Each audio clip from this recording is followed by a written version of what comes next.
bahayakah pesawat tua ketika diterbangkan? Seberapa panjang umur pesawat paling ideal untuk digunakan? Nah, ini pertanyaan yang paling banyak ditanyakan. Banyak sekali orang yang malah khawatir ketika mereka akan terbang dengan pesawat tua. Saya di sini akan berikan pandangan saya sebagai seorang pilot mengenai pesawat tua yang diterbangkan. Nah, banyak sekali orang yang berpikir dan berkhawatir sekarang, wah, kalau pesawat tua saya nggak mau terbangkan. Ini yang harus diluruskan, karena namanya publik pasti mereka tetap harus bertransportasi.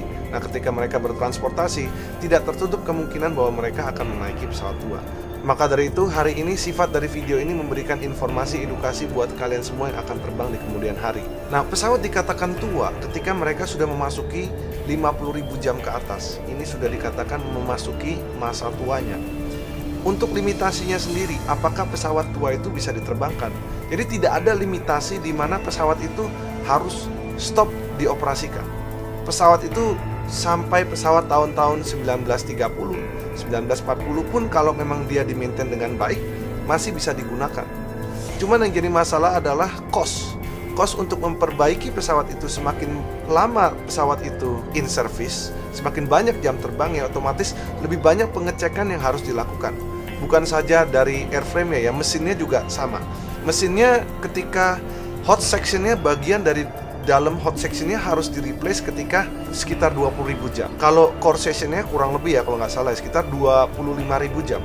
So, perlu diklarifikasi bahwa pesawat tua dan pesawat muda sebagai satu indikator di mana pesawat itu jatuh karena itu tua. Kita bahas ya. Ini Sriwijaya Air ini, saya bukan membela maskapai. Sriwijaya Air, kita bisa lihat track recordnya dari tahun-tahun lalu. Mereka selalu menggunakan pesawat mulai dari 737 klasik, mulai dari 737 NG. Sekian lama belum pernah kejadian. Dan banyak juga pesawat yang walaupun baru, itu juga ada yang kejadian. Jadi kita tidak bisa memasalahkan berdasarkan dari umur pesawat. Karena untuk terjadinya satu kecelakaan, bukan umur pesawat yang dilihat. Dilihat dari banyak sekali faktor. Yang jelas saya tidak akan mendahului pihak KNKT ataupun investigation board yang akan melakukan investigasi ya.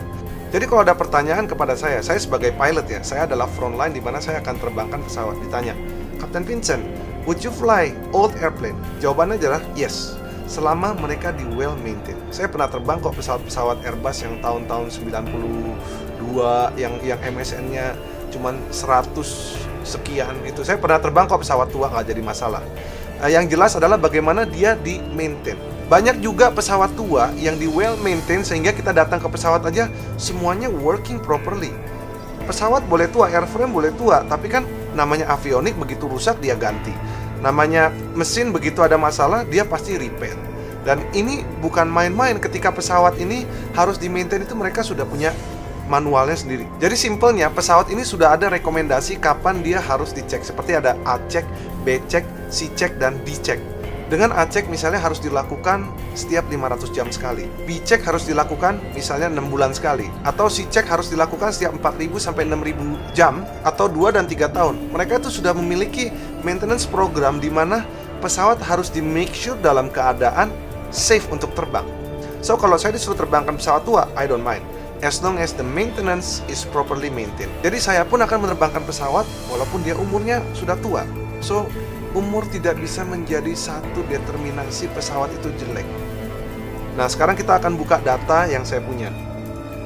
Jadi berdasarkan aturan pemerintah, kita bisa lihat ya, KM 115 tahun 2020. Di sini ada batas umur pesawat. Di pasal pertama, kita bisa lihat batas usia pesawat yang didaftarkan dan dioperasikan untuk pertama kali di wilayah Indonesia. Kalau untuk transport kategori, kita bisa lihat umurnya maksimum 20 tahun. Pesawat selain transport kategori, pesawat umurnya maksimum 25 tahun. Lalu untuk pesawat kargo, nah ini berbeda sedikit karena ini tidak ada batas umur usia, tapi akan mengikuti limitasi dari manufaktur, dari flight hour atau flight cycle dari sesuai dengan manufaktur. Helikopter maksimum 25 tahun. Dan untuk batas usia pesawat yang dioperasikan di wilayah Republik Indonesia, ini tinggal disesuaikan dengan flight hour dan flight cycle pesawat udara sesuai dengan manufaktur.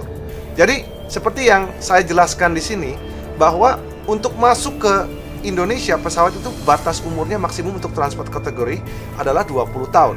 Nah, pesawat ini bisa digunakan selama manufaktur masih mengizinkan pesawat itu untuk diterbangkan. Selama manufaktur masih bisa mengizinkan, maka airworthiness certificate masih bisa dikeluarkan. Tinggal bagaimana mengenai financial cost-nya itu sendiri, karena kebanyakan maskapai ini, apalagi yang low cost ini, sangat sensitif seberapa besar revenue yang harus didapat untuk dapat menutup operating cost pesawat itu sendiri. Jadi gambarannya sudah cukup jelas ya, bahwa pesawat mau tua ataupun muda, selama dia di-maintain dengan baik, dia akan bisa terbang. Nah, cuman namanya pesawat muda, biasanya maintenance yang harus dilakukan itu tidak se-ekstrim pesawat yang tua. Tapi selama dilakukan, tidak menjadi masalah. Will I fly it? Yes, I will fly it. Saya tidak akan terbangkan pesawat yang membahayakan diri saya sendiri. Tentunya saya masih punya keluarga di sini. So, gambaran mengenai pesawat tua masih boleh terbang atau tidak sudah terjawab di sini.